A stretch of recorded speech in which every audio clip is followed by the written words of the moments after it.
Buenas tardes a todos los que se van conectando. Vamos a dar inicio a la tertulia de hoy, 14 de agosto. Tenemos el honor de contar con el ingeniero Juan Manuel Oviedo Jiménez. Nos va a hablar sobre ingeniería forense y el rol del diseño estructural, casos de estudio. ¿Nos acompañas? Nuestro ingeniero también es socio de la AIE, así que los invitamos a todos los presentes a conectarse con la página web y seguir nuestros diferentes eventos. Ya en este momento vamos a compartirles la presentación. Bienvenido, ingeniero. El auditorio es todo tuyo. Confirman si se ve, por favor. ¿Y nos escuchan? ¿Nos escuchan bien todos? Bien, Yo aquí no escucho nada.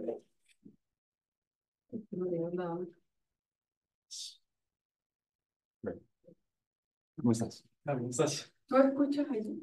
¿O tú lo tienes? Lo tengo en silencio porque si no se... Hola, buenas tardes. Hola, buenas tardes. ¿Se escucha bien? Buenas. ¿Qué más? ¿Se escucha bien? Perfecto. Hola, Edwin, ¿qué más? Bien. ¿Quién es usted? Muy bien. Bueno, hola, Hola. Mucho gusto. Edwin. ¿Cómo estás? Muy bien. Bueno, Los que están sí, virtualmente. se escucha bien. Sí, ya confirmé. Bueno, buenas tardes. Gracias, Nayib, por la presentación. Pues vamos a compartir unas experiencias o unos casos que hemos tenido en los últimos años, principalmente relacionados con ingeniería forense y con patologías que hemos visto. Para empezar, me gustaría... Sí, está muy bien. No. Ahora sí. Vamos a hablar generalmente de definiciones y generalidades, algunos orígenes de las patologías, temas relacionados con diseños, obra, uso y siniestros, reclamaciones y dictámenes periciales. Entonces, primero que todo, me gustaría que alguien me dijera qué entiende por ingeniería forense o cuál creen que puede ser la definición. Pues. Adelante. Yo de la presente, ¿quién quiere hablar? Edwin. No tendría una definición precisa, pero la asumimos como patología. Ok, correcto. Digamos que a muchos cuando inicialmente escuchábamos la palabra, se nos venía algo como la imagen que estamos viendo acá, relacionado un poquito hollywoodense, pero no está tan lejos de de la realidad de lo que realmente hacemos. Entonces empecemos con algunas definiciones. Forense, perteneciente a lo relativo al foro, también puede ser algo desde afuera o algo externo, y el foro principalmente es lo que se ve en un tribunal cuando uno está exponiendo ante un caso específicamente. Patología, como lo acabas de mencionar, pues es prácticamente los daños o cualquier elemento, cualquier falencia que puede presentar una construcción. Daños va a ser algo que causa detrimento, perjuicio o molestia, no solamente desde el punto de vista de funcionalidad, sino también desde lo constructivo. Y un siniestro, de alguna forma, es algo inesperado que no ocurre paulatinamente, que genera también algún daño. Entonces, si unimos como todas estas definiciones y la alimentamos al gremio en el que estamos, pues de alguna forma va a ser la identificación de patologías y todo lo que ello conlleva en edificaciones, que es nuestro caso. Claro que sí. Claro que sí.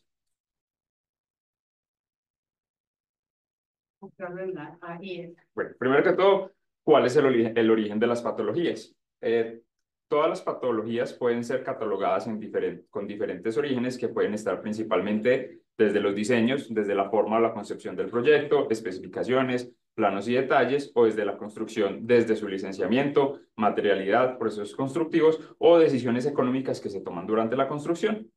Puede ser durante su operación, debido a cambios de uso, a mantenimiento o falta de este, paso del tiempo de la vida útil como tal de la edificación, o en siniestros que pueden ser accidentes, desastres naturales o incluso generados por el mismo ser humano, por ejemplo, un vandalismo.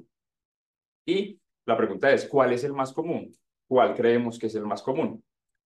La literatura menciona algunas de las principales causas que van a ser diseño, ejecución, materiales y uso, y noten que gran parte como de la causa principal de las patologías que se ven en todas las construcciones van a estar orientadas al diseño.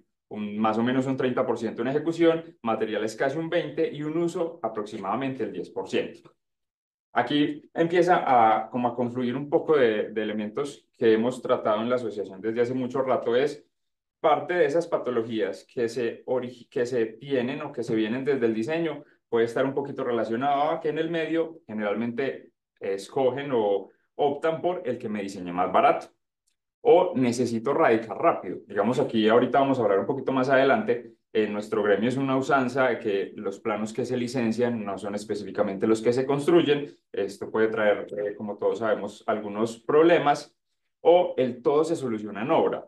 Uno creería de alguna forma que puede ser por nuestra idiosincrasia que los planos o que la información contenida en diseños no es lo suficientemente clara y puede prestarse para interpretaciones en obra, pero no solamente pasa acá. Alguna vez una jefe me decía, termine el diseño y deje que en obra lo resuelvan. Claramente esta falta de especificidad en muchos elementos de diseño puede traer más adelante patologías. La mayor creencia, llamémoslo posiblemente de los que no estamos en el gremio, piensa que la mayoría de patologías ocurren durante la operación como tal. Y aquí viene algo muy interesante, es que si, por ejemplo, yo en este momento les diera una pequeña charla de cómo identificar fisuras o identificar algunos elementos en nuestras casas, posiblemente se nos va a prender el bombillito de la misma manera como cuando queremos comprar un carro, nos antojamos de un carro y lo empezamos a ver en todo lado, pasa exactamente lo mismo con las patologías. En el caso de las fisuras, si les mencionara cómo empezar a identificar fisuras, van a llegar a sus casas a empezar a ver un montón de cosas que posiblemente no hayan visto, que hayan estado ahí, pero que no lo hayan visto. ¿En dónde pueden presentarse diferentes patologías? En elementos estructurales principales, en elementos estructurales secundarios, revestimientos y acabados, o instalaciones eléctricas, hidrosanitarias, etcétera, etcétera. Entonces, parte como del objetivo del ideal es que en la coordinación de un proyecto van a entrar muchos profesionales, el arquitecto, el ingeniero eléctrico, el hidrosanitario, el de suelos, y todos van a tener una confluencia para poder desarrollar un proyecto a través de la coordinación.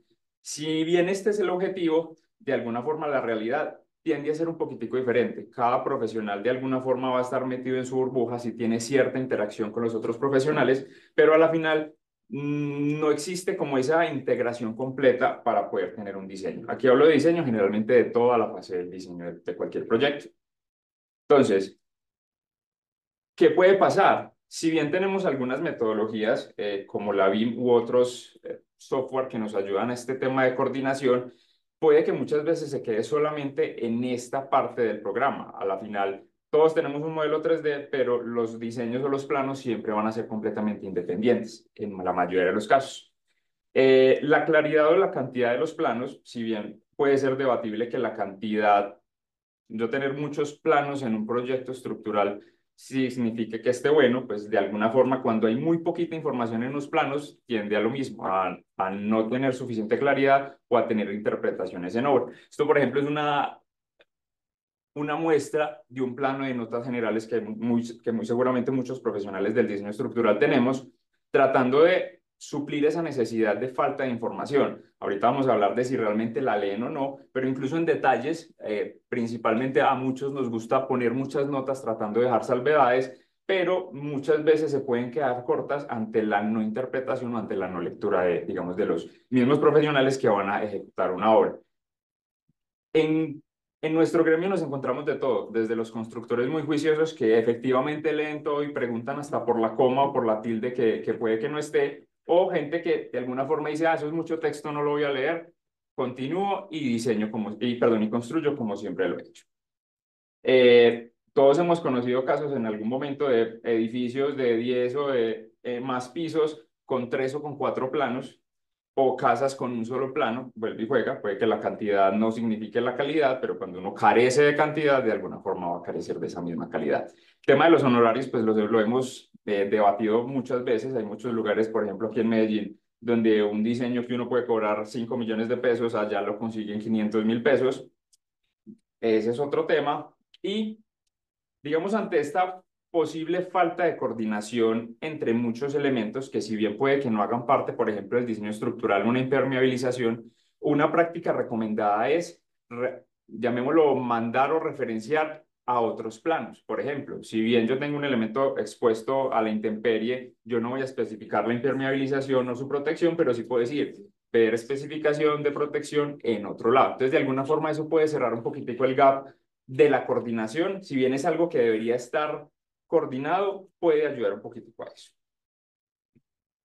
En la literatura, más bien, para poder empezar a identificar muchas de las patologías que vamos a mencionar más adelante, hay que entender cuál es el comportamiento natural. Digamos, en la literatura van a haber muchos ejemplos de qué me va a pasar si no hago esto, cómo se van a presentar ciertos patrones de fisuras, qué es muy común, qué no es común, en qué situaciones se me van a presentar. Y, por ejemplo, esta última, la de los asentamientos, generalmente es la que muchos conocemos y va a empezar a dar un indicio de, primero, cómo se me va a comportar cada elemento.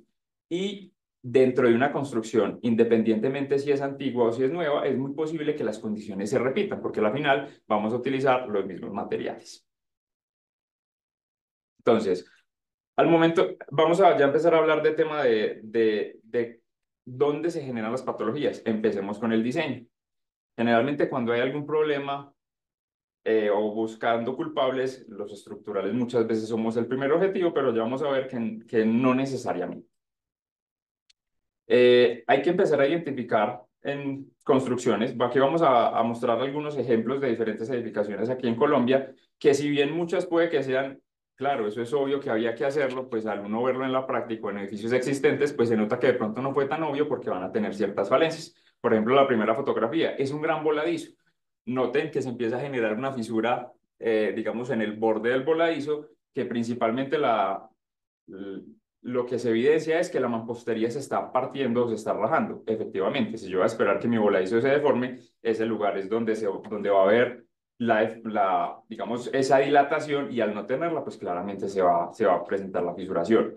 La segunda imagen son dos estructuras completamente diferentes. Uno pensaría que debería tener una dilatación importante, de hecho es prácticamente imperceptible, y si notan, en la parte superior y en la parte inferior se están generando otros procesos relacionados con esa misma falta de junta de dilataciones. Entonces, es pensar, si yo supongo, si yo espero que esto se va a comportar de una manera o se va a deformar de cierta manera, ¿por qué no está comportándose de esa forma? Juntas de dilatación. Aunque ustedes no lo crean, en esta imagen estamos viendo dos estructuras completamente diferentes. La del lado izquierdo era una construcción existente y la del lado derecho era una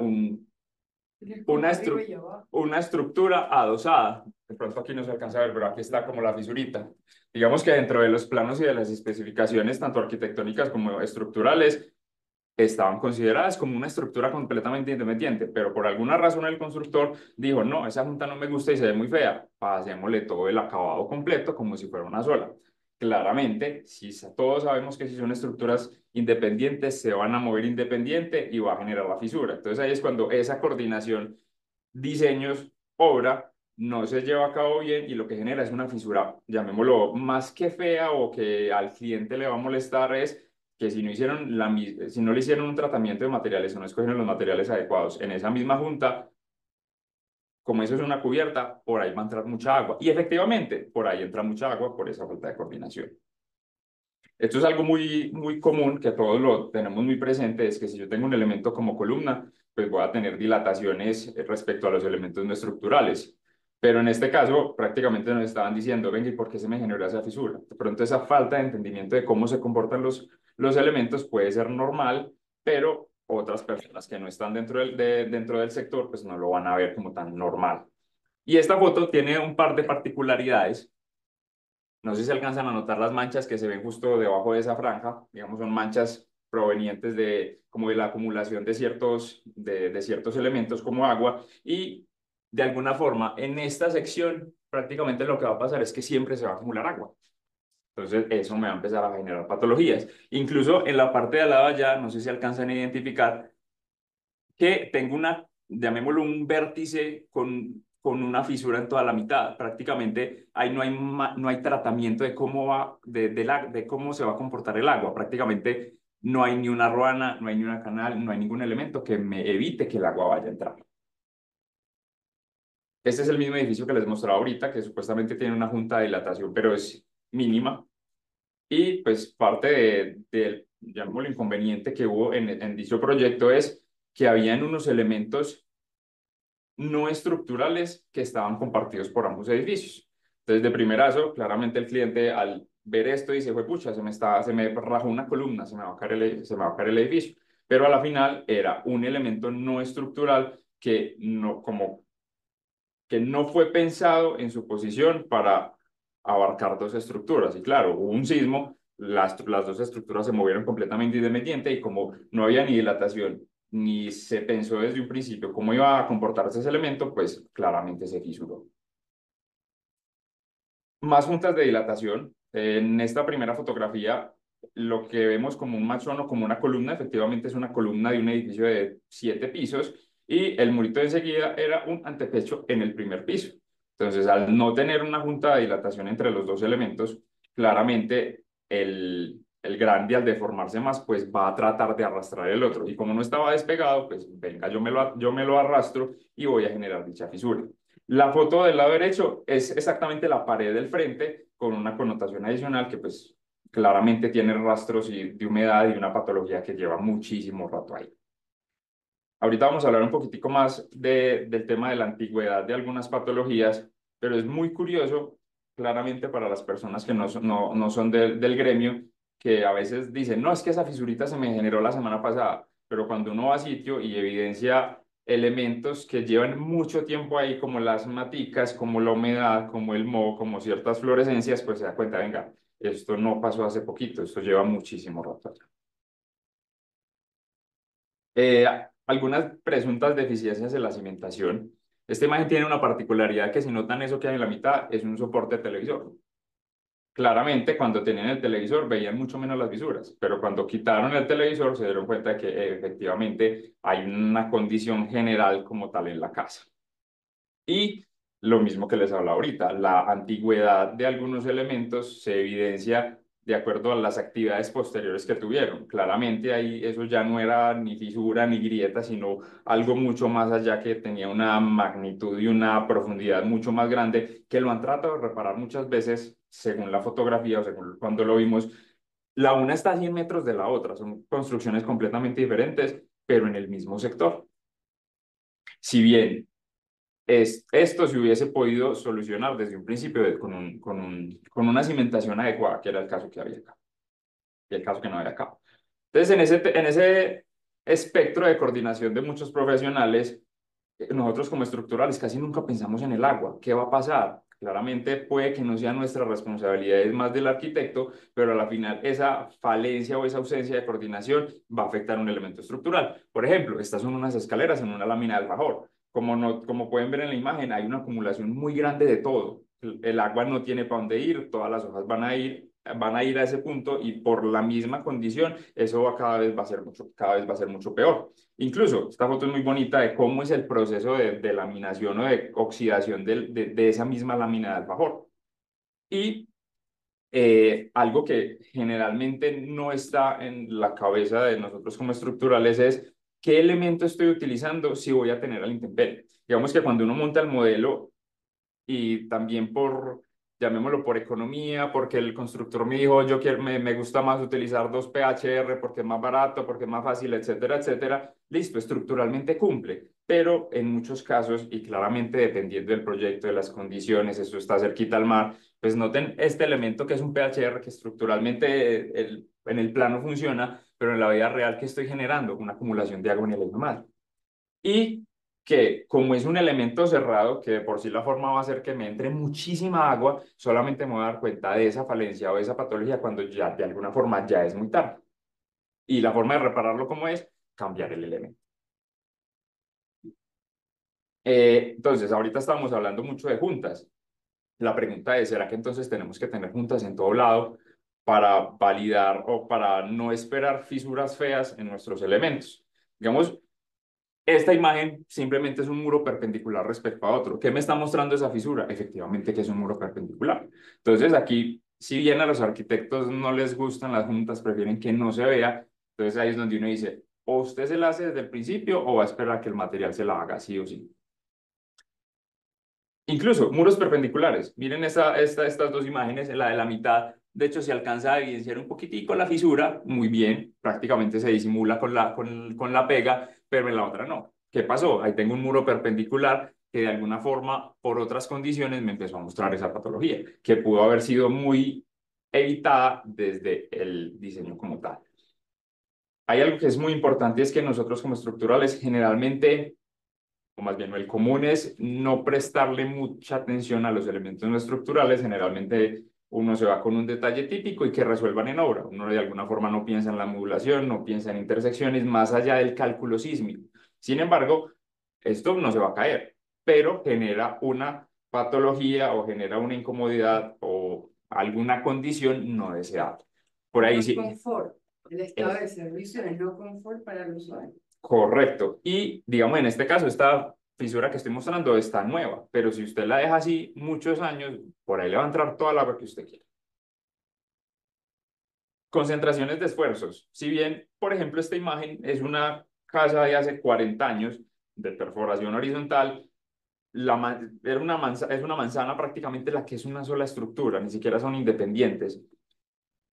Claramente esa configuración, si uno volviera a hacer esta casa, si uno hiciera esta casa en este momento, no tendría esa connotación. ¿Por qué? Pues porque sabe que va a tener algunos comportamientos no deseados. Por ejemplo, cuando llegue el sismo, que este es el caso, esta va para allá, esta va para acá, esta zona se vuelve crítica para la resistencia. Y como tengo elementos, por ejemplo, aquí que se va a concentrar o va a tener elementos cortos, pues es muy probable que yo tenga fisuración de este tipo. Eso viene así en... Ah, sí, esto es una manzana que viene en bajadita. Entonces cada otra va bajando y la una sirve de contención a la otra, llamémoslo así.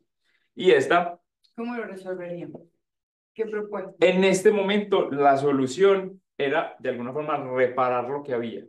Pero si uno quisiera darle el comportamiento que uno desearía en este momento es, hágale un muro a cada casa.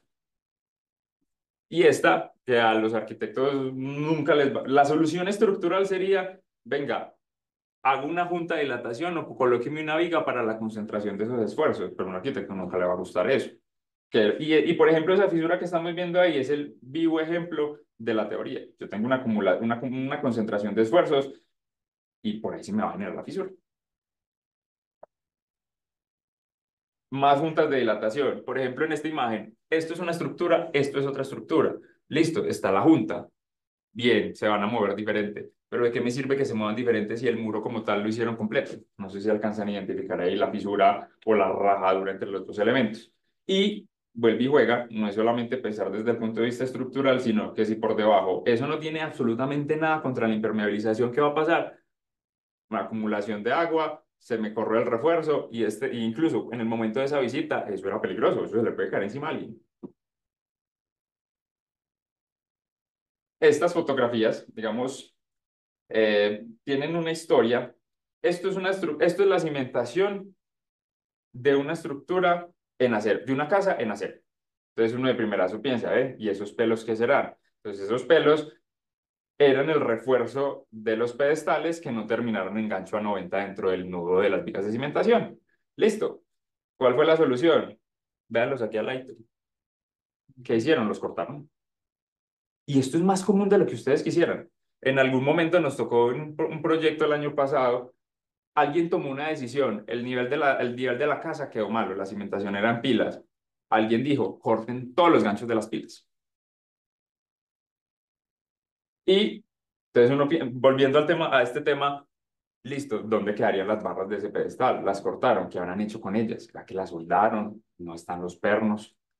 Y en nuestro gremio, lastimosamente, perdón, en nuestra zona, lastimosamente, hay, llamémoslo, una repetición bastante común en algunos diseños de estructuras en acero que no cumplen muchas cosas. En algún momento alguien nos mencionaba, construir en acero, si no se tiene el conocimiento, puede ser muy fácil hacerlo mal. Y este puede ser un caso, donde hay elementos muy chiquiticos que no cumplen infinidad de requisitos que sí deberían tener en el diseño. Vuelve y juega, elementos no estructurales, la fruta de la mitad, acumulación de humedad. Por ejemplo, puede que aquí en Medellín no pase tanto. En Bogotá es un poco más común por la forma en que se concibe la fachada de los edificios. A los arquitectos les gusta mucho que todo esté trabajito súper bonito. Y eso funciona de primerazo hasta que la naturaleza cumple su trabajo. Por ejemplo, esto es un muro largo, esto es un muro cortico, está trabado. ¿Cuál se va a expandir más? El largo. ¿Para dónde se va a expandir? Hacia acá. ¿Qué va a hacer? Generar esta fisura. Y eso va a pasar sí o sí, siempre. Y en Bogotá, digamos, es más común ver este tipo de cosas.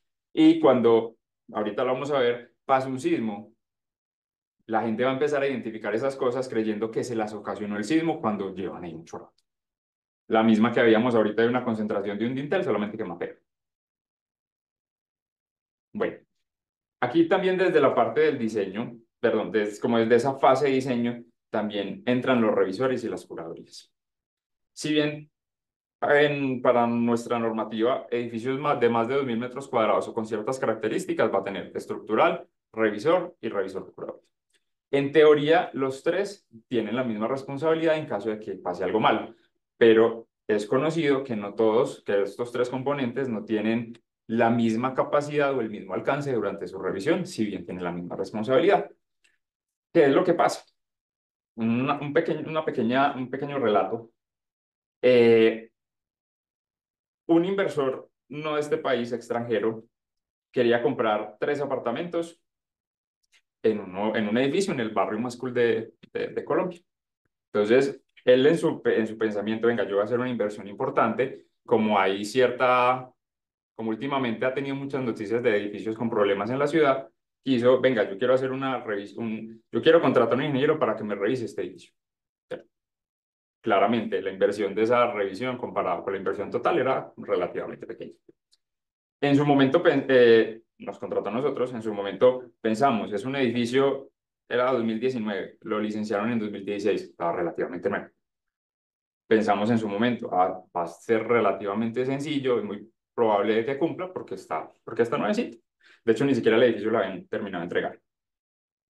¿Cuánto pesa un edificio por metro cuadrado de pórticos de concreto resistente a momentos? Más o menos. ¿Cuántos pisos? Por metro cuadrado. 1.2 toneladas. Póngale 1 para redondear. Puede ser un 1 con 2 dependiendo. Si el edificio tiene 1.200 metros cuadrados, debería pesar 1.200 toneladas, un número rápido. Entonces, en la revisión, pues uno hace la visita, mira que no haya cosas raras. Efectivamente, como el edificio estaba nuevo, estaba recién pintadito, uno no, de alguna forma no ve nada. Pero al revisar en las memorias, güey madre, el edificio no pesaba 1.200, pesaba 800. ¿Dónde están las otras 400 toneladas? Entonces, obviamente cuando uno encuentra este tipo de, llamémoslo, de errores o de cosas que uno dice, pucha, ¿qué está pasando para poder darle una recomendación a nuestro cliente que era el que nos estaba contratando? Uno trata de buscar al diseñador, venga, ¿usted qué fue lo que hizo? Tratar de entender cómo llegó a ese número. Muy posiblemente, dentro de su análisis, puede que se haya equivocado y no haya tenido en cuenta el peso ni de las columnas ni de las vigas. Y ahí estaban las 400 toneladas. Pero a lo que voy, o más bien, esa historia terminó en no compré ahí, porque el edificio puede que tenga ciertas falencias, pero el constructor nos miraba como, ¿y yo qué hago? Si usted me acaba de contar que tengo un edificio que ni siquiera terminó de vender, que tengo ciertos problemas. Entonces me decía, ¿cómo es posible que esto haya pasado una revisión? Claramente puede haber muchas razones para que se haya ido ese error. Claramente hoy en día son más juiciosos y uno a veces como que le molesta, es que están molestando más, pero a la final es por el bien de que no pasen ese tipo de cosas. Entonces, y volviendo un poquito a lo que hablaba al principio de contar la historia, muchos de los proyectos en los que muchos estructurales nos movemos no cumplen con ese requisito de acá es que tiene que tener revisor. Un edificio usted puede tener un edificio de 15 pisos que ni siquiera entre los 2.000 metros cuadrados, o que incluso tiene 1.990 y pico para que no tenga que cumplir el requisito de la revisión. Pero entonces, ¿eso qué implica? Se va principalmente solo con el diseño estructural. Claramente ningún estructural en su sano juicio va a decir, yo me voy a levantar y voy a diseñar este edificio mal. Pero es nuestra profesión o nuestro ejercicio diario es de hacer cálculos, de hacer cosas que pueden tener errores humanos. Es normal. Lo que no puede pasar es que ese error salga de la empresa. Si vos estás diseñando un edificio y vos sos el socio, pues revisale para que tenga más ojos. Y de alguna forma, a mí principalmente no me gusta trabajar solo por eso, porque es posible que pase. Bueno, Durante la construcción, ¿cuáles son las responsabilidades del constructor? Desde un punto de vista específico, puede que muchas responsabilidades caigan más en él y no en nosotros. Esta es una imagen, ustedes dirán, ese pedestalito como tan pobrecito, como que ese refuercito tan chiquitico. Este caso que fue, la residente en su momento miró los planos, vio un recubrimiento 7,5, se quedó con ese número en la cabeza y pidió el refuerzo y pensó que todo tenía recubrimiento de 7,5 porque se quedó pensando en lo de la cimentación. Entonces, al momento de uno ir a obra, se encontró con una columna de 30 por 30 con un refuercito así. Y lo más charro es que esto es un error demasiado común. Pasa muchísimo. Entonces, ¿qué es lo que pasa? ¿Será que sí están leyendo? ¿Será que no existe esa coordinación de, es que yo le entrego los planos, tome tu bolsa con los planos y nunca hay como esa presentación del proyecto? Y además, ni siquiera se dio, más bien, en su momento ni siquiera se fijó que el pedestal tenía un refuerzo adicional. Entonces, si leen los planos. Otra cosa puede ser el tema de los dibujos, que dibujan a líneas sin espesores. Entonces, claro, usted lo deja muy grande, específicamente en elementos tan chiquitos, pero cuando usted vaya a hacer doblez de la barra, se da cuenta que el espacio que tiene es mucho más pequeño. Completamente de acuerdo. Digamos, nosotros como estructurales generalmente luchamos con el dicho de que, es que el estructural no ahora y que solamente se centra en los planos y que no visite y que realmente no se puede construir. Eso es algo con lo que luchamos. Y que en el papel todo cabe. Y que en el papel. Dibújelo y el Usted recuerdo puede, que sea cabe. usted puede decir que una viga de 30 centímetros le caben 12 barras. En un plano usted lo puede poner, vaya, póngalas pues. ¿No? En Colombia, en edificios de 20, hace 20, 30 años, era muy común tener tortas por debajo. Entonces, una de las cosas malas que tienen esas tortas es que usted no ve cómo le quedan los nervios. Entonces, esto, ya voy a mostrar unas fotos de este proyecto específicamente, pero cuando retiraron la torta, no había nervio. Oh, como la loseta inferior, no sé de pronto. Sería muchas veces. Que eso tiene, o que simplemente es el casetón de madera y por debajo es otra torta con malla de gallinero. O entonces, esto es del mismo proyecto, pues claramente unos hormigoneos y unas fisuras, no sé si acá alcanzan, es todo oscurito, es agua. Y noten en esta foto que hace una teja debajo de la losa. Resulta que en este proyecto, cuando llovía por encima, también llovía por debajo. Y la solución fue, llenen eso de tejas por debajo para que no me le caigan los carros. Esta es bastante particular. Este proyecto tiene una connotación un poquitico interesante de que el dueño del edificio, yo quiero construirle un piso adicional. Se fue para algunas oficinas que quedan por algún lado aquí de la ciudad, donde lo que hacen es, no me hicieron un análisis de vulnerabilidad, ni hicieron ningún cálculo a lo existente para poder saber si ponían el edificio adicional, el piso adicional, sino que, venga, yo le paso a curaduría un edificio nuevo de un piso más y ya. Pero entonces, cuando construyeron el piso adicional, no sé si alcanzan a ver el montón de capas de acabado que tiene. Mira ya que tiene por ahí unos 8 centímetros. ¿A qué tiene eso? Tiene otros 8. Y esto era una estructura que seguramente no tenía la capacidad para eso. Cambios en obra, es normal que pase. La pregunta es si se hacen de la manera adecuada, consultando digamos, a los profesionales que deben tener participación. Noten que esta es una estructura en pórticos un parqueadero de pórticos y esto es una estructura adicionada en su momento. Necesitamos poner puertos útiles, pongámosle puertos útiles. Noten que incluso la coloración o la fachaleta es diferente, pero al ser un sistema diferente, pues seguramente no tuvieron las mismas precauciones. Estos son muros cargueros y no sé si alcanzan a identificar la fisura que se está generando allá. Incluso la luz que se ve abajo de la puerta. Hay un asentamiento diferencial por no haberle hecho una cimentación adecuada a ese pedazo. Hay algo que nosotros en nuestro gremio nunca nos fijamos y es en algunos elementos no estructurales que van a generar más adelante problemas. No sé si alcancen a identificar esta fisura acá o estas fisuras que uno tiene por acá. Seguramente eso no está diseñado y yo creo que ninguno de nosotros diseña este tipo de elementos, pero la cosa es, si yo sé que tengo un elemento que voy a poner sobre la Tierra, ¿cómo garantizo que no me vayan a pasar este tipo de cosas? Son elementos con cargas diferentes que se van a comportar diferente. ¿Será que los pego o no los pego? O si los voy a pegar, ¿qué acciones debo tener para que esto no se me vuelva una entradera de agua permanente? Y si eso le cae agua y le queda agua, ¿qué va a hacer? Cada vez va a ser más peor.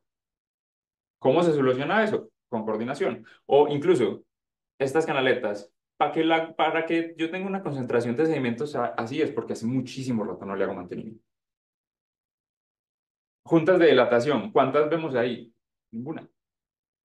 Y tenemos antepechos, tenemos losa, tenemos dinteles, tenemos un montón de elementos que sabemos que se comportan diferente, que se van a mover diferente y no hay ninguna fisura. De pronto ahí por la foto no se alcanza a ver, pero aquí hay una fisurita que no se ve, pero va a estar presente. Claramente a ningún arquitecto le van a gustar esas fisuras. Durante el uso, ¿cuáles son las responsabilidades de los propietarios? ¿Hasta cuándo tenemos que esperar o ver algo muy horrible para poder tomar acción? Pues estos son humedades, esto es una vivienda, este es el mismo parqueadero que les mencionaba ahorita, donde yo vivía por debajo. Miren eso, esos colores a mí me parecen muy bonitos, pero muestran una historia de para atrás de cosas que no se han hecho.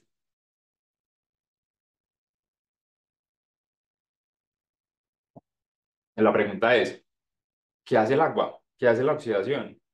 ¿Hasta qué punto me va a atacar o afectar la estructura? La mampostería, si es de arcilla, pues se va a dañar mucho más rápido. El concreto tiene algo que le ayude si fue por lo menos bien vaciado, por ejemplo, la mampostería. O algunos detalles que en esto nadie le presta atención. Yo como estoy anclando, por ejemplo, una reja. Yo cómo hago para que ese punto no se me vuelva un foco de acumulación de agua. O cuando volvete a la imagen anterior, es esta última que estamos viendo aquí abajo. Es muy curioso porque nosotros veíamos eso, pero ¿de dónde viene el agua? Y entonces, claro, ese es el objetivo de ir y inspeccionar y qué es lo que está pasando. Y resulta que detrás hay una terraza de una vivienda y tienen eso lleno de matas. Entonces, claro, la señora sale, riega su patio y cuando entramos, no, pero es que esto recientemente tuvo un arreglo y está bien y todo.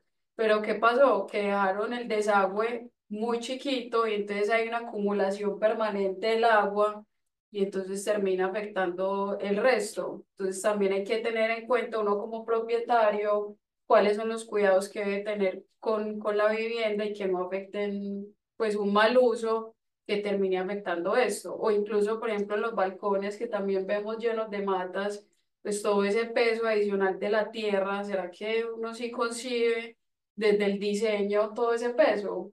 Pues por si la Cuando no señora, estaban pensados de cuando eso. no estaban pensados así. Y por ejemplo, eso que dice Caro, hoy en día está la moda, o más bien es una tendencia, perdón, de que todos los edificios empiezan a tener matas. Muchos están nuevos y tendrán 5 años.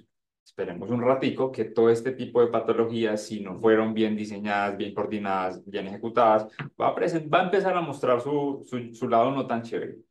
Vuelve y juega, las materas. Esto no tiene ni impermeabilización, es un ladrillo pelado. ¿Qué va a pasar ahí? O este tipo de cosas, ya viendo un poquito más claramente, puede que en nuestra región no nos toque tanto porque no estamos tan cerquita, ¿no? Que me le ayude un poquitico más a estos elementos. No sé si alcanzan a identificar, ve tan raro este elementico, ¿qué es eso? Una caja eléctrica. ¿Por qué este cielo falso no está? Porque esto lleva chupando agua un tanto rato que el cielo falso ya se cayó. O la de allá, porque ojos que no ven, esto específicamente era en un cuarto eléctrico donde no entra nadie. Incluso al lado de eso, por ejemplo, eso estaba aquí arriba, acá al lado, había esos papelitos para ratas con 5 esqueléticos de raticas. ¿Cuánto tiempo tiene que pasar para que alguien se dé cuenta de que hay un problema? Y claro, como es un lugar que nadie visita, ¿cuál es la capacidad de un elemento cuando no sé si se alcanzan a identificar? No, mira, este elemento es así. Miren este ya como está reducido. Ahí ya pierde la capacidad. O incluso este. Esto es una losa aligerada con ladrillo y ya alcancen a identificar los elementos que pueden ser como las viguetas. Esta casa estaba llena de eso. llevaba muchísimos años y esta casa se cayó. Tenía refuerzo liso también, supongo. No era ni posible identificar porque la corrosión era tan alta que no se veía. Sí que estaba en un medio muy salido. Estos ejemplos todos son cerca de la costa. Pero digamos que yo he tenido la oportunidad de ver muchos similares en estas zonas cercanas, ya, ¿no? Si bien no tenemos el agua de la costa, tenemos la humedad del ambiente, que es bastante alta. Correcto. Pero entonces, por ejemplo, si yo comparo las mismas dos condiciones, no, Barranquilla y acá, si yo tengo que llegar el mismo, llamemos como la misma pérdida de sección o la misma condición, es porque aquí lleva muchísimo más rato. Claramente allá tienen que atacar mucho más. La madera, si la tengo muy expuesta a agua, claramente voy a tener algunos problemas. Y esta es la misma casa que hablamos de la manzana que iba así. Entonces, las esquinas de las ventanas, cuando son casas tan viejas, se vuelven un foco de humedad. Miren esta pared. Esta pared no es... Imagínense todo el rato que lleva chupando agua para que la coloración de la pintura sea así. Incluso esa mancha negra es un desagüe. Y la matica, que no falte la matica. Cuando empezamos a ver vegetación o elementos biológicos, es porque el agua lleva muchísimo rato. Estas dos fotos son de Cartagena. Hace poquito se cayó algo allá en Cartagena, producto del abandono. Y como llamémoslo, allá hay una condición específica de que hay unas propiedades que están abandonadas y que son tan costosas que no se ven. Llamémoslo así, hay unas que no se venden y quedan ahí a la mano de Dios. O esta. En esta foto uno puede ver muchísimas cosas. Primero, claramente la acumulación de vegetación ahí, más bien, o de componentes orgánicos. Lo otro, ese vaciado está horrible, que va a ayudarle a que cada vez tenga más matas. Coordinación, que hay acá, una caja que no utilizaron porque prefirieron hacerla después por otro lado. Esto es una escalera autoportante. Tiene el espesor un poquitico chiquitico para la condición que tiene y la luz que tiene. Y lo otro, no sé si alcancen a identificar, eso es una viguita donde la columna la está mordiendo un pedacito nomás. Hay cosas de sentido común que no son tan común. Esto era un muro de contención que tenía un contrapeso que le ayudaba a que eso no se cayera. En algún momento dijeron, no, en esa parte de abajo queremos hacer una cancha, quitémosle el contrapeso. ¿Qué pasó? O más Bogotá. Bogotá de por sí hay una condición de deformaciones un poquito más agresivas que las que tenemos acá. Y si yo tengo una condición de que yo sé que el andén se me va a mover diferente al edificio y veo que está pasando y no hago nada, ¿qué va a pasar? Más acumulación de agua. ¿Cuándo debemos tomar acción? Entonces, si bien hay unas, llamémoslo, condiciones que no son tan favorables para estructuras un poquitico más viejas, noten aquí, para que pase eso es porque tiene mucha humedad. Noten también la fisura que yo tengo aquí al lado. Noten que incluso esto acá es como una maraña estructural un poquito curiosa, pero esta foto es por encima. No sé si alcanzan a identificar, esto supone que es un caballete, pero el caballete tiene esta forma. No está cumpliendo su función. Que hay como 5 tejas encima. En esa casa hay una viga fracturada, Juan. ¿Ustedes se imaginan qué es lo que tiene que pasar para poder identificar, más bien, para llegar al punto de, pucha, es que se me fracturó una viga y es de madera? Una falla de flexión en madera no va a ser para nada dúctil. ¿Qué pasó con esa casa? Efectivamente, se cayó. Mantenimiento y limpieza. Vuelve y juega. Las zonas costeras, la acumulación de sedimentos proporciona una condición muy próspera para la acumulación de más humedad. Entonces se vuelve exponencial. Y si yo no estoy utilizando los materiales correctos, o si tengo una impermeabilización que ni siquiera la termino hasta donde debe ir, o si sé que se me cristaliza y se me va a dañar y el agua va a entrar por cualquier lado, pues claramente va a generar condiciones no tan chéveres para la misma estructura. Bueno, desde el punto de vista de siniestros, hay un tema, ya los siniestros, como les decíamos, como lo mencionaba ahorita, señora. Eso fue. Sí, señora. Son condiciones repentinas o súbitas que, que conllevan un daño. En el caso de los incendios, digamos, tiene un componente estructural interesante para su análisis, saber qué se salva, qué sigue cumpliendo su función, qué estructura voy a reemplazar, incluso desde los materiales como tal de, o perdón, de los enseres o lo que yo tenga. Incluso esta foto fue el foco de un incendio y es muy bonito desde el punto de vista técnico porque el acabado, el repello, el morter cumplió su función a la perfección respecto a la protección al fuego. Prácticamente la solución, si bien fue el foco y donde tuvo más fuego durante mucho rato, la solución es quita el revoque, vuelve y póngalo, porque los elementos estructurales no se vieron afectados. Aunque también este tema de incendios o como cualquier otro siniestro, empiezan a tener una connotación diferente cuando, por ejemplo, en esta foto, ese mismo incendio tuvo pérdidas humanas.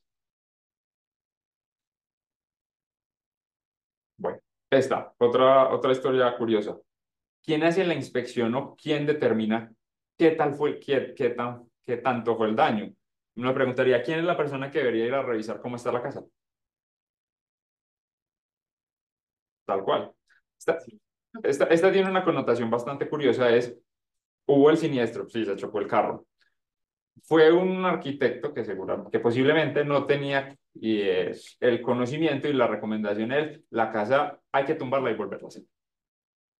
Pero entonces, como esto es un tema de siniestros, pues claramente hay un tema de aseguradora. Entonces, la aseguradora nos contrata a nosotros para decir, venga, ¿qué tanto fue el daño que hubo realmente en esto, basado en la información que tiene, en la inspección, etcétera, etcétera, para determinar si realmente era lo que había que hacer? ¿Qué fue lo que pasó? Cuando esto era una vivienda de un piso. Cuando se fue al sitio, un edificio montado de 3 pisos. ¿Cómo así? ¿Qué pasó?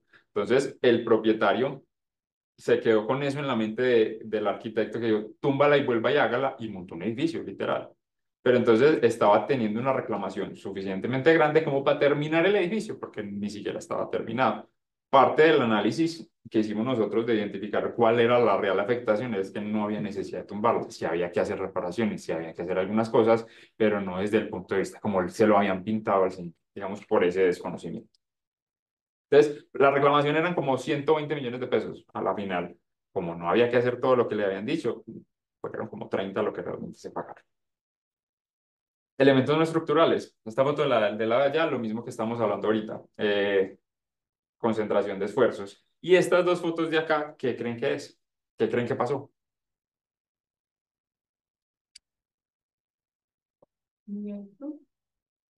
Se levantó la fachaleta a nivel de la losa. Entonces, cuando uno tiene, aquí pueden haber muchas condiciones. Uno, pues y juega, las dilataciones no le gustan a muchas personas, pero hay que hacerlas. Entonces, el tema de fachaletas, principalmente en vigas, esto es un caso muy común, en Bogotá, que ponen la fachada porque se ve súper linda, pero si no tiene dilataciones, ¿qué va a pasar? ¿Quién va a cargar a quién? O incluso, si yo tengo un movimiento de un edificio que va a hacer esto, normal, ¿qué va a pasar? Una cara se va a cortar, la otra cosa se va a estrellar. Si yo no tengo juntas de dilataciones, cuando yo estripe el muro, ¿para dónde se va? ¿O qué va? Para afuera. Y cuando está muy horrible, cuando se deformó mucho, va a pasar este tipo de cosas. ¿Cómo se solucionaba eso? Desde el diseño. Con más dilataciones. Lo mismo, el de la mitad, ese muro se echó para afuera. Estos muros, los dos de los lados, pues eran elementos no estructurales. ¿Por qué será que se dañaron ante un sismo? Por lo mismo, exacto. Bueno, ya como para el siguiente capítulo, desde la parte técnica, prácticamente ninguno de nosotros se pone a, llamémoslo, a inventar o a crear algo nuevo, sino que trabaja sobre lo que ya está. A la final, el trabajo de nosotros puede ser medianamente repetitivo, a la final está basado en la ciencia. Entonces, todo este tipo de casos se basan mucho en el método científico. Recolectar información, observar, sacar mi hipótesis, validarla. Si no me cumple, venga, revalide la hipótesis. Si sí le cumple, listo, por ahí fue, saque su conclusión. Entonces, este tema de reclamaciones, eh, claramente va a estar llamémoslo el asegurado, la aseguradora, el ajustador y la parte técnica. Uno llamémoslo como experto desde la parte técnica puede estar o desde el lado de la demostración de la pérdida, es decir, del asegurado, que yo quiero decirle a la aseguradora, venga, esto se me dañó, págueme, o desde el otro lado de la aseguradora, alguien me está reclamando, verifíqueme si lo que me está diciendo la otra persona es cierto o no. Entonces, primero que todo es qué evidencias hay, qué información se tiene. Siempre la reclamación o la responsabilidad de yo demostrarle a mi aseguradora que se me dañó es mía. Entonces, yo le debo mostrar las pruebas suficientes para poder hacerlo. ¿Qué sí se relaciona con el siniestro? ¿Cuáles son las condiciones existentes? ¿Cuáles son las pruebas? ¿Y qué realmente me causó lo que me está diciendo? De la misma manera, si nos chocamos en el carro, me pegaron por detrás, me dañaron las farolas de atrás, yo no tengo por qué estar reclamándole de adelante cuando no pasó nada. Muchas veces este tipo de reclamaciones presentan cosas que no están relacionadas, puede ser o por desconocimiento o con conocimiento tratando de tener un poco más de compensación económica. Muchas veces aquí el sentido común es el que más prima, pero uno se da cuenta que a veces no es tan común ese sentido. Cuando uno está haciendo la mayoría de imágenes que les mostramos anteriormente eran de casos de reclamaciones. Entonces, ¿qué es lo primero que uno tiene que hacer? Recopilar información, ya sea con la visita, con lo que usted tenga, con los planos, con los diseños, con absolutamente todo, porque usted lo que va a tratar a la final es de armar una historia o de comprender la historia de lo que pasó. La inspección técnica, hay que recoger más información. Si bien en edificaciones viejas no vamos a tener planos. ¿Usted qué necesita hacer en la inspección? No, uno no busca ser sí amigo de las personas que lo van a tener en la inspección, pero sí busca ser amigable para poder tener más información. Uno no se va a poner a pelear con alguien, uno de todas maneras no está como ni en beneficio o en favor de nadie, pero sí necesita tener más. Entonces, venga, usted cuénteme hace cuánto le pasó, qué ha visto, qué no ha visto, cuénteme más, porque a la final nadie mejor que el residente de una misma vivienda, de un conjunto, para darle información sobre lo que pasó. Claramente uno se da cuenta como a veces me está metiendo mentiras, no sabe o me está tratando de ir por otro lado, que era lo que hablamos ahorita. Este tema de hipótesis, de análisis de pruebas, va a estar muy basado en el comportamiento normal de los materiales. Si estadísticamente todos los muros no estructurales se van a dar de esa manera, bajo esas condiciones, si yo encuentro la misma condición, va a estar relacionada. O si por el contrario, no es que usted me está diciendo que se me dañó por el sismo, pero es una condición que sí o sí le va a pasar por la misma configuración de los materiales, no está relacionado con lo que usted me está reclamando. Validación o confrontación, y uno a la final desarrolla el ojo para este tipo de cosas. Digamos que este tipo de análisis o en muchos de los proyectos que hemos tenido la oportunidad de trabajar, beneficia mucho que seamos estructurales, de alguna manera como que esa formación de cómo se comportan las cosas, de por dónde viajan las cargas, de cómo se debe mover, ayuda mucho a la identificación de todo este tipo de cosas, claramente. También hay arquitectos, también hay ingenieros no estructurales, pero de alguna forma uno tiene como esa facilidad para entender otras cosas. La evolución de años en el tiempo, uno puede tener infinidad de herramientas, no solamente el ojo, hay herramientas tecnológicas, las cámaras o las infrarrojas o las de temperatura o lo que sea, ayudan mucho a este tipo de identificación de cosas, porque una cosa es lo que yo vea con el ojo, otra cosa es la que yo pueda demostrar con otra cosa. La matica, vuelve y juega, esa matica debe llevar, y esta está muy bonita, lleva mucho rato ahí, o cuánto tiempo tiene que pasar para que una humedad llegue a ese nivel, o esta. Siempre uno va a buscar, pues, llamémoslo, uno que es juicioso, verdad técnica y objetiva, lo que está pasando, independientemente de que le ayude o no le ayude el otro. Entonces uno también dice, venga, si se le dañó esto, ¿cuánto se le dañó? O yo cómo determino la cantidad de lo que realmente se dañó para saber a la final cuánto vale. Todo este ejercicio es para saber, venga, cuánto le va a pagar la aseguradora, cuánto no le va a pagar. Obviamente la generación del informe, la presentación y la sustentación. Aquí también es súper importante no simplemente, mire mi informe, ya me desaparezco, sino que muchas veces, así como cuando uno está al lado del asegurado o de la aseguradora, va a haber una confrontación. Venga, no es que eso sí pasó por eso. Siempre va a haber de alguna forma, llamémoslo, una confrontación técnica de diferentes puntos de vista. Y el resumen o la conclusión final va a ser objetado, no le pago nada, o indemnizado total, si es lo que usted me está reclamando, o indemnizado parcialmente. Los dictámenes periciales. ¿Sabe qué es un dictamen pericial? La sentencia que da el juez en el año. Entonces, digamos que el tema de las reclamaciones generalmente quedan en un consenso, nunca se va, llamémoslo, a una instancia legal mayor. Los dictámenes periciales son el método de prueba o verificación de hechos para una parte ya judicial. Es decir, usted lo está demandando a usted, usted le va a llevar pruebas, usted necesita llevar un dictamen pericial. Si usted está reclamando obviamente algo técnico, pues ahí es donde tiene que tener la parte técnica. Que es importante, que digamos aquí uno se sale un poquitico de la, no solamente tiene que tener lo técnico, sino que se empieza a meter un poquito con los abogados, a aprender también de qué información debe tener, uno tiene Hay que... una pregunta en el chat. Claro que sí.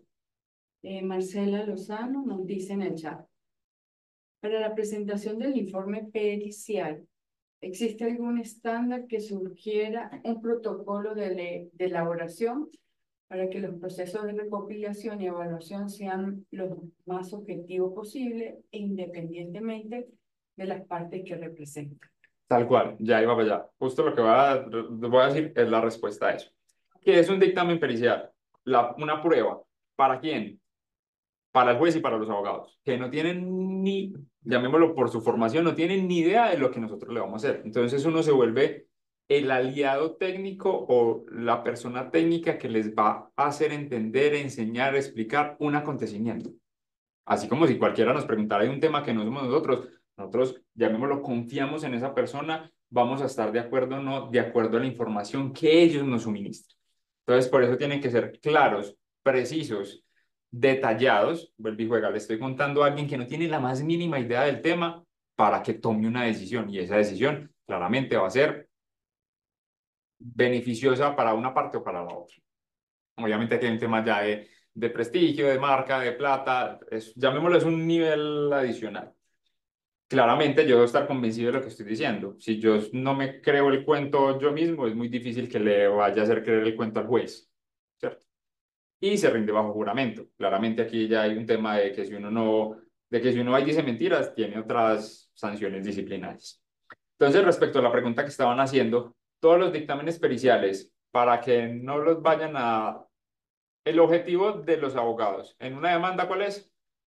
Hacer que el otro quede mal, desprestigiar al otro, quitarle credibilidad, quitarle idoneidad. Entonces, en el Código General del Proceso, en el artículo 226, dice todo lo que debe tener el dictamen pericial como tal. Si usted no cumple con eso, es muy posible que el otro abogado le diga, ¿usted cumplió con todo lo que decía ahí? No, listo, muchas gracias, su señoría, no tengo más preguntas, para empezar a quitarle, digamos, ese valor. ¿Quién lo aporta? Entonces, puede ser de cualquiera de las dos partes. A usted lo contrató el demandado o el demandante, o incluso si en medio de un proceso judicial el juez dice, venga, no le creo ni a usted ni a usted, necesito un apoyo adicional, lo dictan como perito de oficio.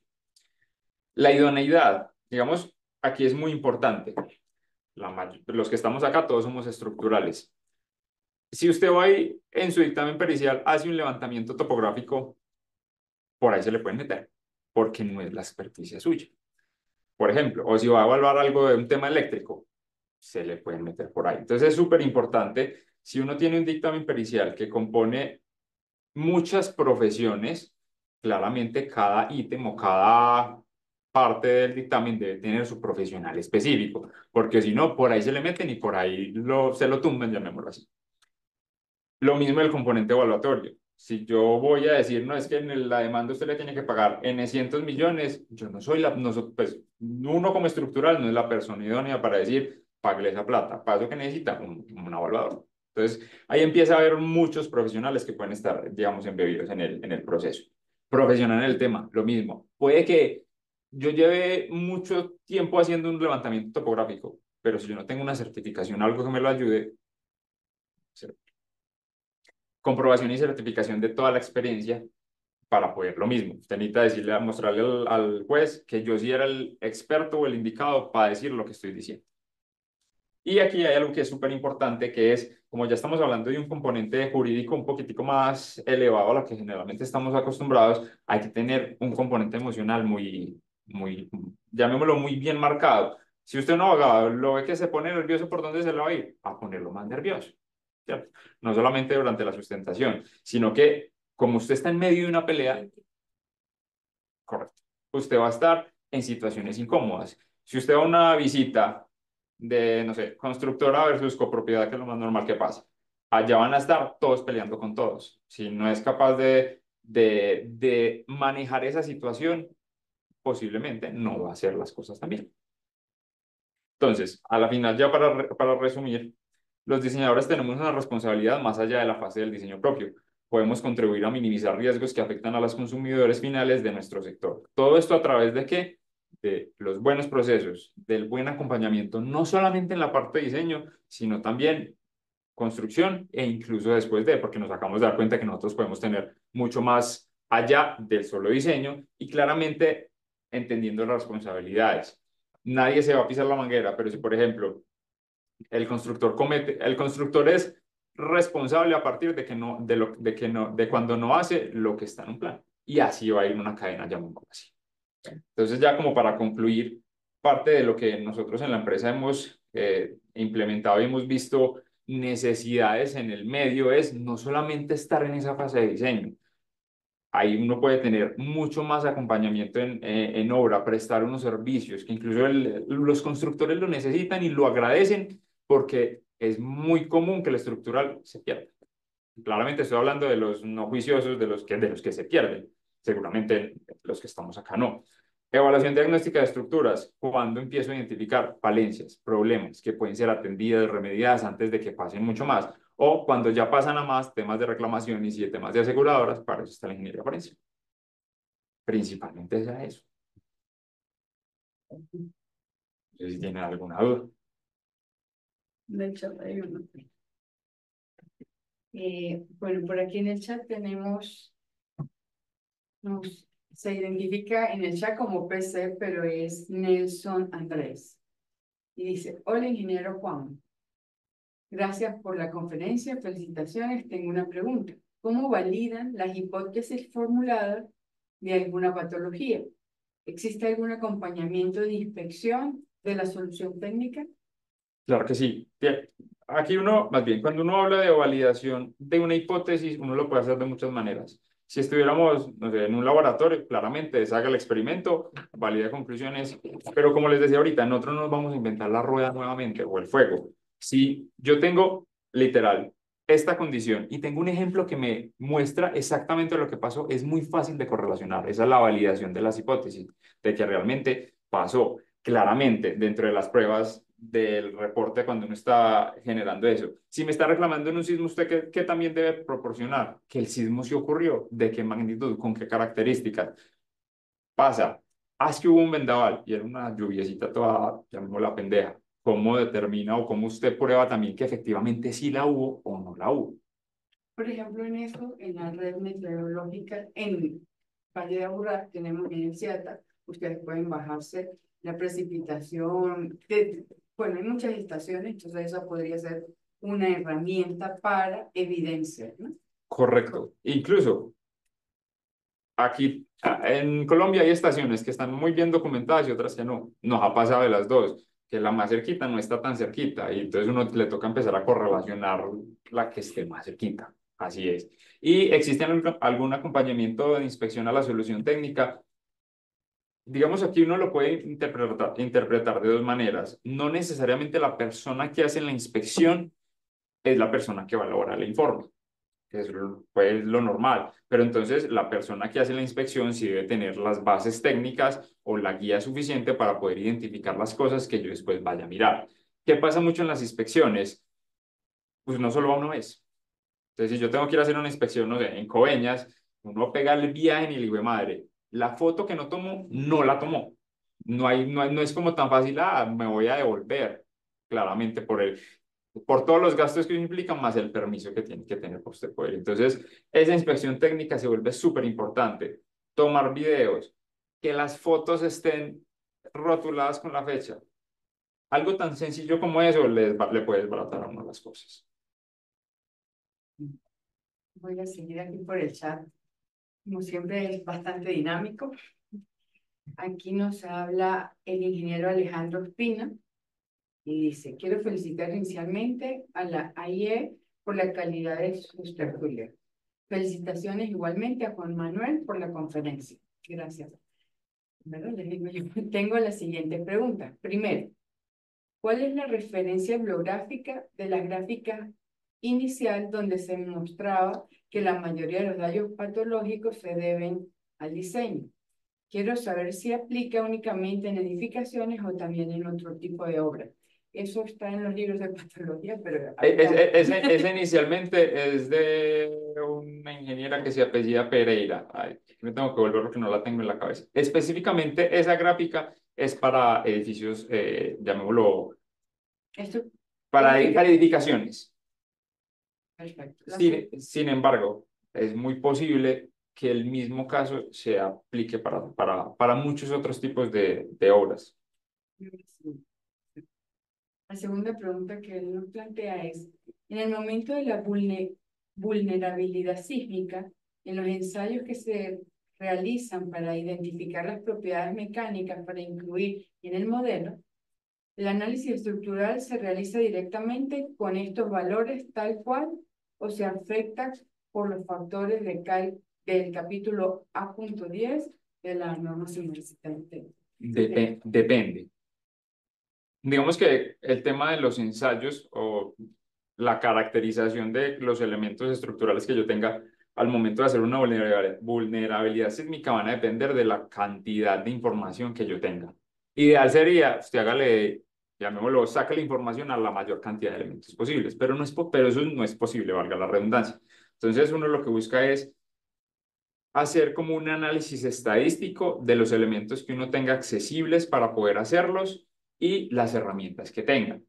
Por ejemplo, si usted tiene columnas muy chiquiticas, usted no debería o no sería producente hacer un montón de núcleos porque se va a tirar lo poquito que tiene de estructura, por poner un ejemplo. Pero uno tiene que combinar ensayos destructivos y no destructivos para empezar a tener como una caracterización.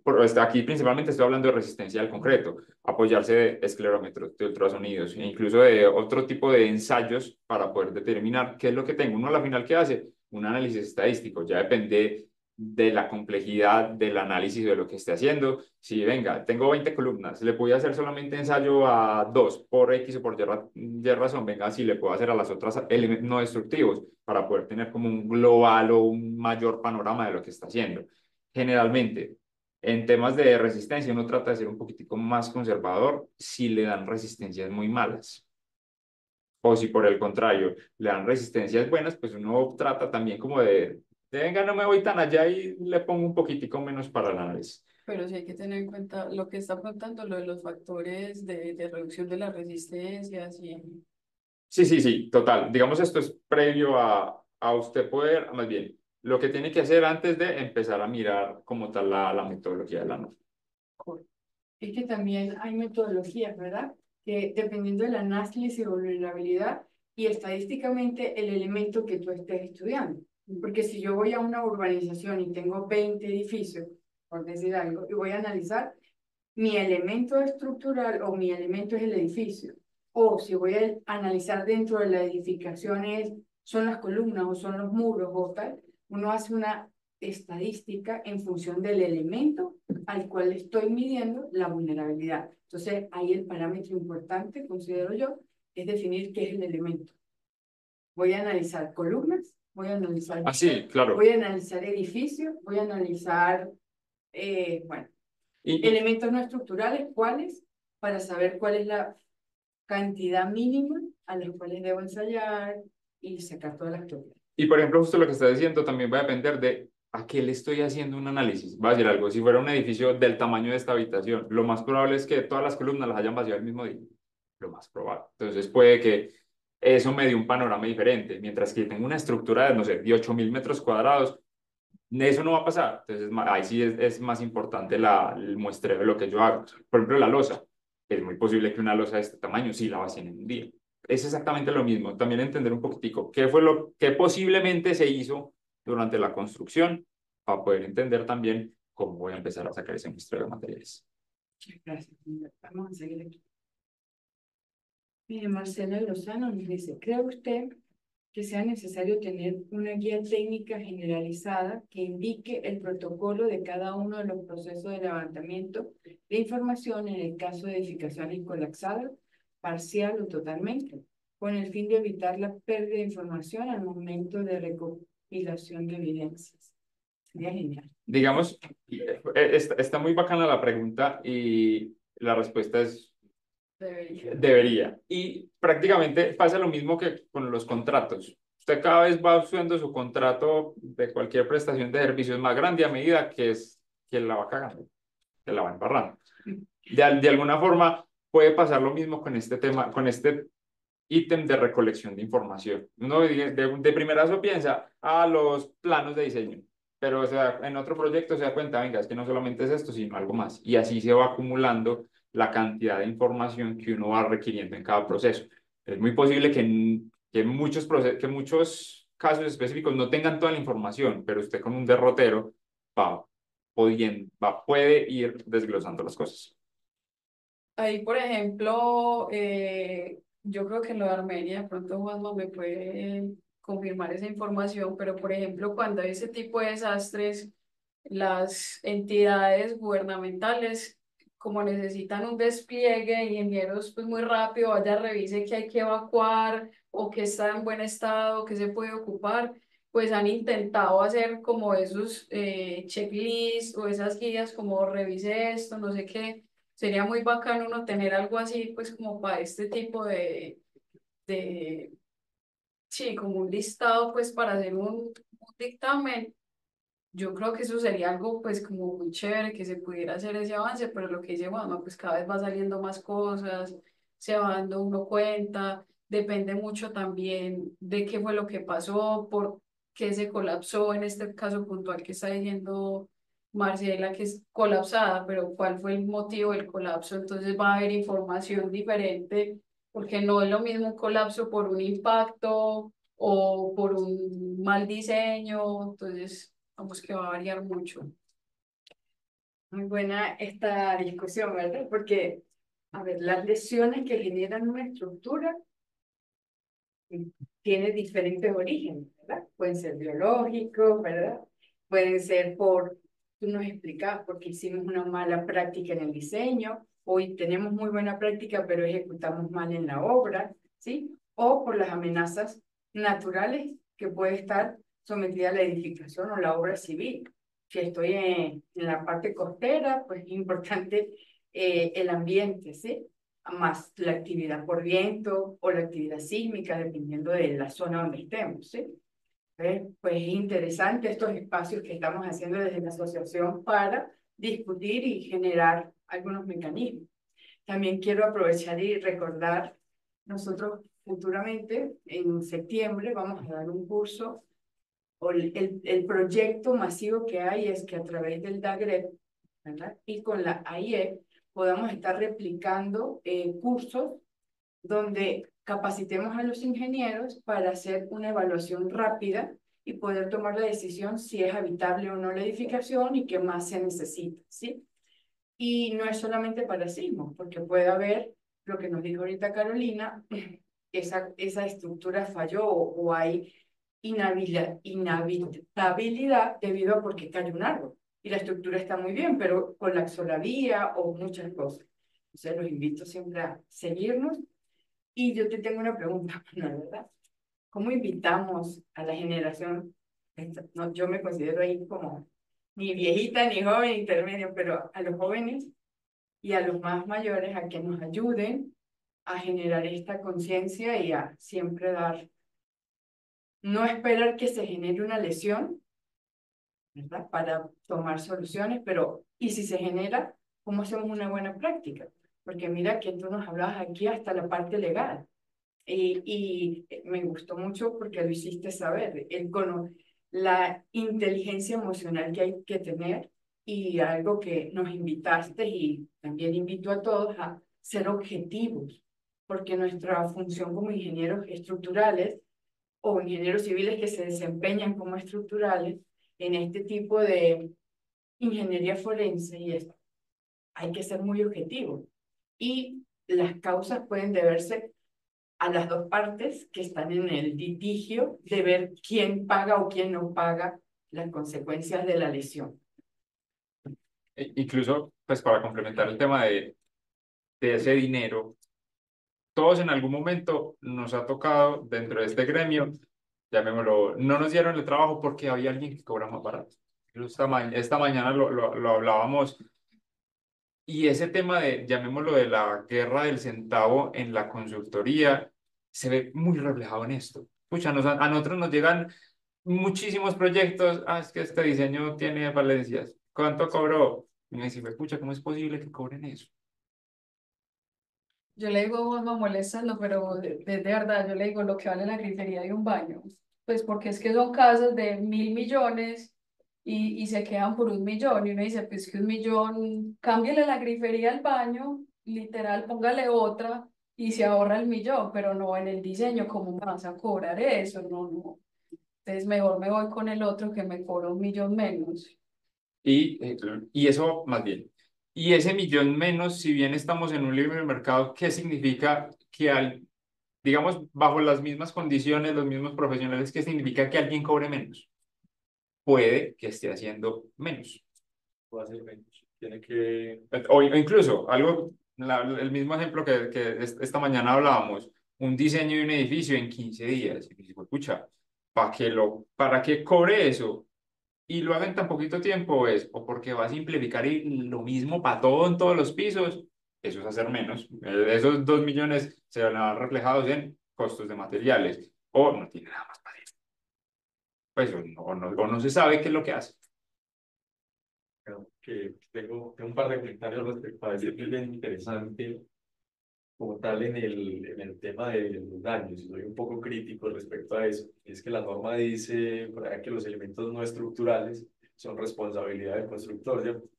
Y es por eso que nosotros vamos por las calles y vemos edificios de 5 o 4 pisos, y usted ve el pórtico muy bonito, se debe estar bien diseñado. La mampostería, toda de perforación horizontal hasta arriba, sin juntas, sin nada, ¿cierto? Yo creo que es básicamente por ese comentario que hay en la norma donde dice, vea, esto es parte de la responsabilidad del constructor. ¿Y quién es quien finalmente hace la construcción de un edificio pequeño, por ejemplo? Es una persona que no necesariamente está facultada para eso. Y otra cosa, nosotros generalmente hablamos de elementos no estructurales refiriéndonos principalmente a particiones de mampostería, pero hace un par de años en una huelga que hubo en una universidad de Bolivia, ¿qué fue lo que falló? Un pasamanos, Así fue. o una ventana, o un cielo falso, o cualquier cosa que no sea de mampostería que uno diseña, es igual de factible que pueda causar una tragedia. ¿Y en el formulario quién firma? Sí, ¿Quién firma en el formulario? listo. ¿Quién debe firmar? El constructor. Y la norma lo dice tal cual. De esto es responsabilidad del constructor. En todas las curadurías, si no lo firma el estructural, se lo debe. Eso es una mala costumbre que hay. Digamos que el ¿Cómo tema de invitamos al curador para que No. tome en cuenta eso? En algún momento, hace un par de años, empezamos con no vamos a firmar, no vamos a firmar. No, No hay trabajo. no hay. Pues, o como, venga, yo le firmo pues para que le puedan aprobar la licencia. Literal, es así. Pero yo creo que como todo es educando y teniendo este tipo de espacios, porque hay que generar la discusión, ¿cierto? Por lo menos aquí ya nos vamos de pronto a ir a leer dónde es que dice la norma que es el constructor el que debe firmar eso, ¿cierto? O uno le dice a un par de clientes, pues nos ha tocado venir, es que mira, y te mandamos el pantallazo y el que debe firmar es el constructor, entonces ya el cliente dice, ah, bueno, yo voy a ir donde él, ¿cierto? Porque es que elementos no estructurales, lo que decían, ah, de muros, y listo, uno diseña las particiones, pero ¿y quién diseña el pasamanos? ¿Y quién diseña la baranda? Y nosotros no estamos seguros de si le hicieron la prueba a la baranda o no. Entonces, Exacto. entonces uno dice, firmamos algo que no es responsabilidad de nosotros, que no pasa por nuestras manos, pero la manera de generar conciencia es abriendo estos espacios, generando esa discusión para que la gente cada vez diga, de pronto aquí se va otro diciéndole al cliente, no, venga, es que usted lo debe firmar, esto lo debe firmar es el constructor. En ese tema de responsabilidades pasa algo muy curioso que vale la pena mencionar, cómo es en Estados Unidos y cómo es acá. Digamos en sí el proceso de diseño es, llamémoslo similar, y a la final la Siri nunca tiene la responsabilidad. Si se equivocó el estructural o el revisor, la ciudad nunca tiene la culpa. Parece. Pero, por ejemplo, en el tema de reclamaciones, Yo tengo un muro de 15 centímetros, de 6 metros de altura que no cumple nada. Hay un vendaval. Se cayó el muro. ¿Por qué se cayó el muro? No fueron consideradas las acciones que deberían ser. Entonces, hay dos ítems. Una cosa es por qué se me cayó y otra cosa es el detonante de que se me haya caído. El detonante fue el vendaval, pero se cayó por un mal diseño. En Estados Unidos, si pasa eso, ya no lo pagan. Aquí, así esté mal construido como todos los ejemplos, más bien, con malas prácticas de la construcción, si se dañó, sí se lo pagan. Digamos que en eso nos falta un poquitico más para llegar a ese nivel de responsabilidad de que realmente quién es el responsable. Y justo lo que estamos hablando. Y los elementos no estructurales. Estoy seguro que muchos nos vamos con un detalle típico. Ya. No, y siquiera bueno, pongan un detalle típico de teles, un detalle típico de pronto de los pasamanos, de cómo se conectan las esquinas. Digamos que son detalles que brindan claridad, pero la mayoría de las veces no velan tanto. Y lo peor es que ni siquiera son diseñados. O sea, son como novela tanto porque lo he visto siempre así y ya, nada más. Algo que Y pasa. porque se confían en un fabricante. ¿Sí? Una pregunta que uno le puede hacer a cualquier constructor. ¿Cuánto le dio el F''M de los elementos no estructurales? Ya, no, nadie le va a responder eso. Lo mismo como pregúntele a su ventanería, al de la ventanería, cuántos kilos por metro cuadrado le resiste viento. Nadie le va a responder. O incluso, una que es un poquitico más fácil, pero que igual no lo hacen. Usted tiene una pérgola en vidrio, no muy juicioso, si estamos en el oriente, le pone sus 50 de viva, sus 100 de granizo, sus no sé qué de viento, uno lo pone bien y para ponerle los elementos espaciados. ¿De qué sirve si el vidrio no le va a aguantar eso? El espesor. Y no hay más bien, y es muy poquitico el proveedor que sí le da esa información. Pero ven acá, a mí yo creo que en nuestras memorias de cálculo deberíamos decir, oye, en los planos fue diseñado para considerar tal cosa. Ya. Eso que acaba de ingeniero estructural. Entonces ahí se vuelve una cadena de responsabilidad hasta donde yo llego lo mío. Entonces, por ejemplo, lo que vos acabas de decir, en todos los planos, ¿cuáles fueron las cargas? Ah, sí, ya el del vidrio, el del constructor no quiso verificar eso, se vuelve el problema. Incluso hasta para algunas tejas, que es donde uno puede conseguir más información, hay algunas referencias que es imposible. Pregúntele al proveedor cuál es la separación para cierta carga en servicio. Bah. La mayoría no lo tienen. Incluso, por ejemplo, la mampostería. Encuentre usted un bloque que le den suficiente información. O sea, por todos lados falta. Haga cumplir el F''M de un bloque concreto en diseño. O uno, ¿qué pone? Mándeme la ficha técnica, las dimensiones, y uno, venga, eso no es lo que me está pidiendo. Eso es normal que pase. Y algo que dijiste hace rato, ¿no? No es solo resistencia, ¿sí? O capacidad de alimento cuando hablabas de las dos hay, sino es a qué va a estar expuesto realmente y por qué hicieron las dos hay y no usaron un tubo ya cerrado, ¿verdad? Ahí, aquí Nelson, PC es Nelson, ¿cierto? Sí. Está haciendo una pregunta súper bacana, que si existe alguna asociación colombiana de ingeniería forense. Aquí en Colombia. Digamos que este tema de la ingeniería forense puede ser algo relativamente nuevo, aunque existe desde hace mucho rato. Todo el mundo de pronto, el término puede ser nuevo, casi todo era patología. Y de alguna forma cada vez viene cogiendo más fuerza porque muchas empresas internacionales han empezado a meterse acá, claramente, porque aquí es mucho más. Un ingeniero de acá de Colombia, de Estados Unidos, acá en algunos aspectos técnicos les damos garras. Aparato pagan en pesos.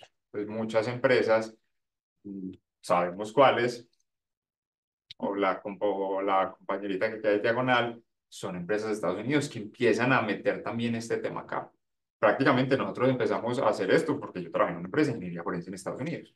Pero también es porque hay un concepto que se llama transmitir la responsabilidad, que son a través de las primas. Por eso existe una prima y nosotros no tenemos esa cultura todavía en Colombia de, venga, compremos un seguro por terremoto, un seguro por inundación, un seguro, o sea, en Estados Unidos, en Centroamérica, en Europa, ya está esa cultura de transmitir el riesgo porque vamos a estar amenazados siempre por condiciones naturales. Entonces, se transmite a través de una prima. Y para que esa prima se pueda pagar, tenemos que cumplir toda esta serie de condiciones. ¿Sabe qué falta más bien? En Estados Unidos, porque son muy juiciosos, incluso el FEMA ya no asegura muchas cosas relacionadas a las inundaciones, por ejemplo, porque allá saben que tienen una temporada de huracanes de que prácticamente cada año.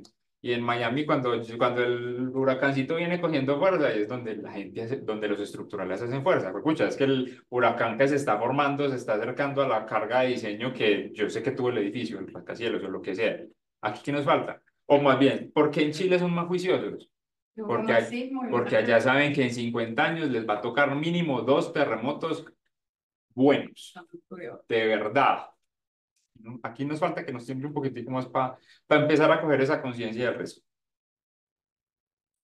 Pero no tenemos que esperar que nos pase.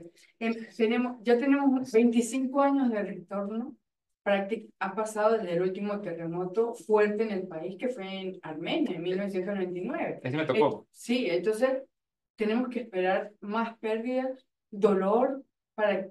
Yo me quedo muy orgullosa de la gente de Armenia, porque usted va y habla con el que barre y el más, y cualquier lado, y saben lo que es un sismo, cómo tratarlo, pero en otras ciudades del país no lo saben. Por ejemplo, ese ejemplo que estás dando de que allá tienen más conciencia de alguna cosa, allá pega mucho más fácil muros livianos que acá, por eso mismo. Porque allá lo que más mató a la gente fue el muro de mampostería. Chao.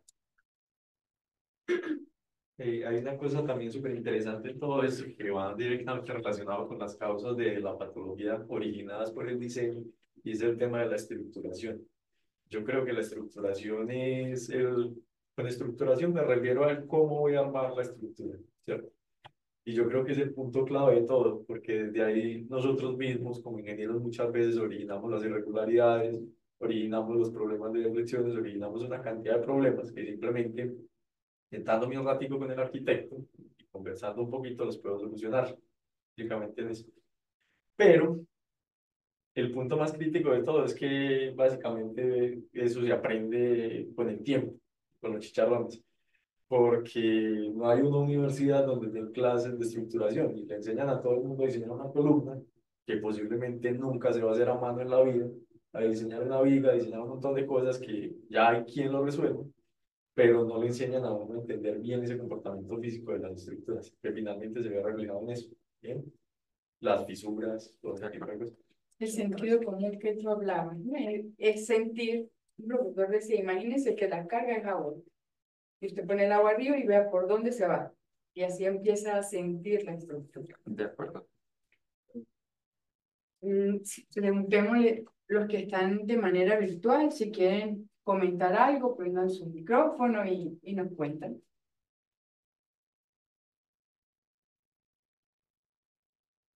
No todos a la vez. A mí me gustaría, buenas noches. Buenas noches. Muy interesante la charla del ingeniero.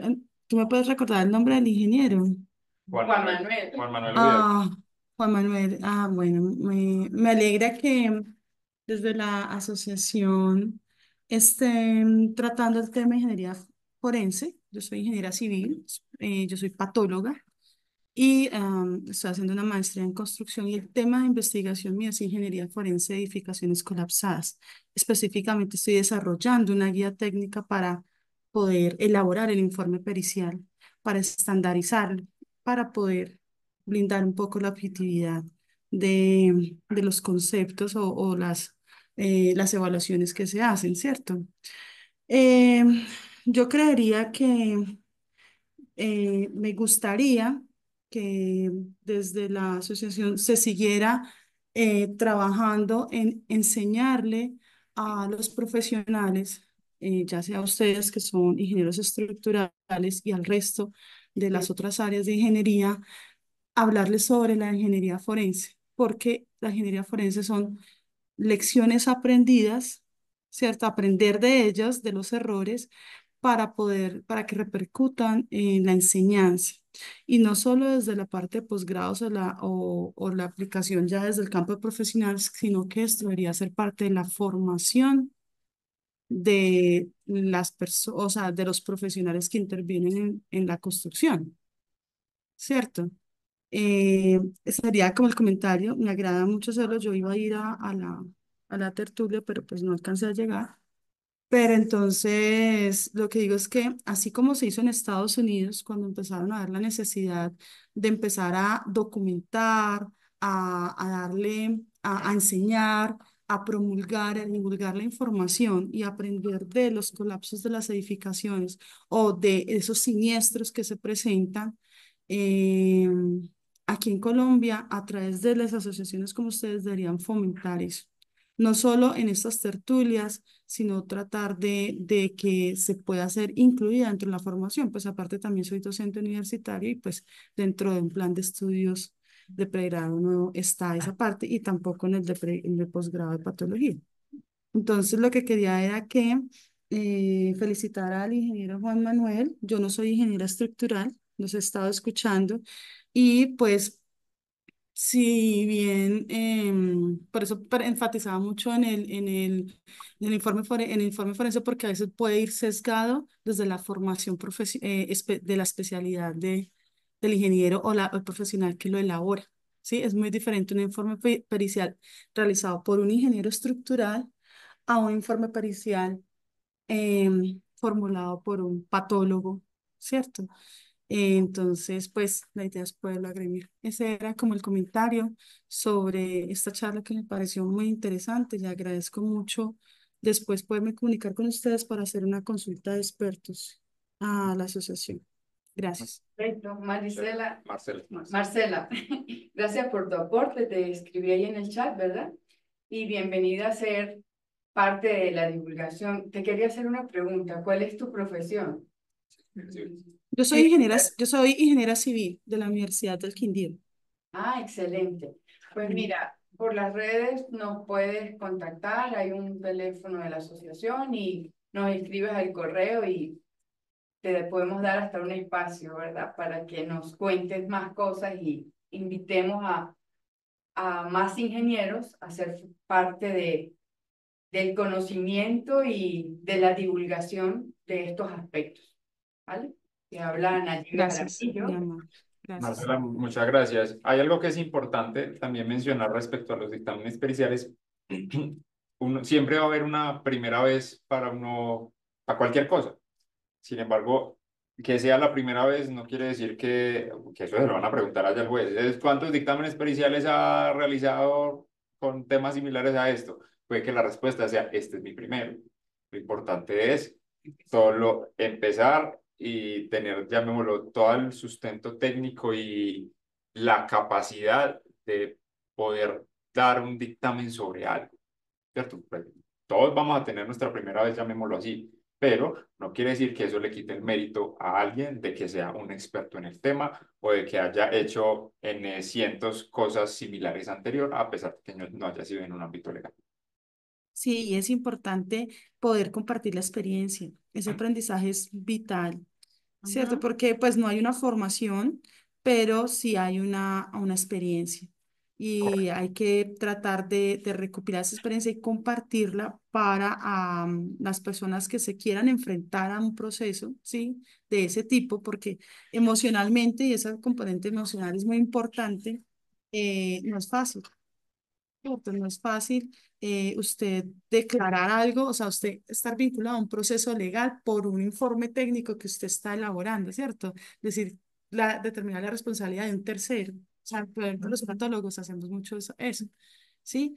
Pero entonces, sí, claro, la experiencia, es que la experiencia es tan válida como la formación.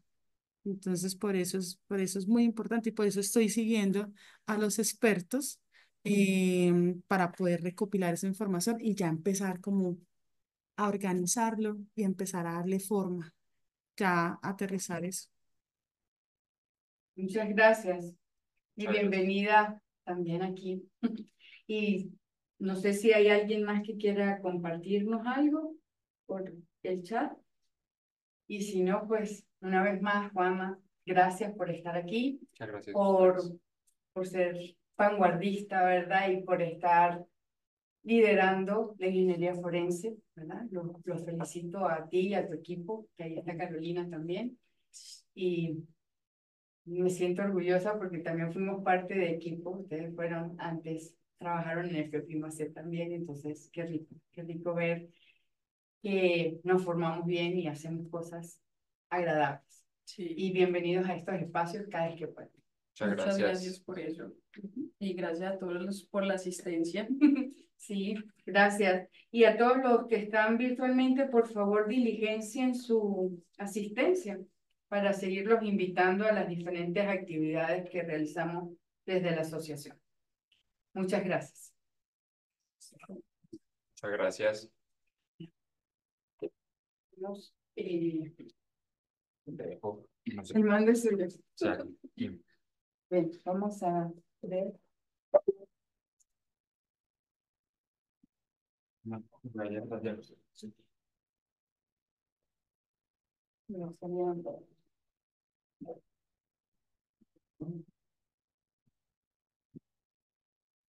¿Ustedes cómo van?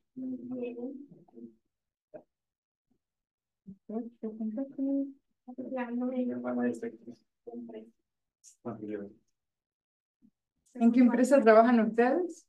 ¿Con quién? ¿Con quién? ¿En qué empresa trabajan? Yo trabajo en Abril Asociados. Y yo en de Simón. Ah, ¿dónde eres tú? ¿Qué lugar? ¿Con qué equipo está?